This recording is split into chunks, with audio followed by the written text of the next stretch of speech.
Praise the lord. ఈరోజు దేవుని యొక్క వాగ్దానం,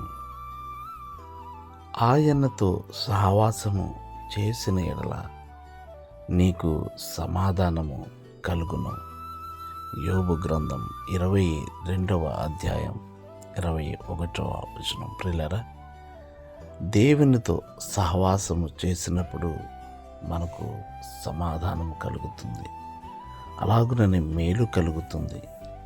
క్రీస్తు యేసు సహవాసమునకు మమ్మల్ని పిలిచిన దేవుడు, మిమ్మల్ని పిలిచిన దేవుడు నమ్మదగిన దేవుడు గనుక దేవునితో మనం సహవాసం చేసినప్పుడు సమాధానం. దుర్జనులతో సహవాసం చేయొద్దని, కోపచిత్తునితో సహవాసం చేయొద్దని, దుష్టులతో సహవాసం చేయొద్దని, తొంటర్లతో సహవాసం చేయొద్దని లేఖనం సెలవిస్తుంది.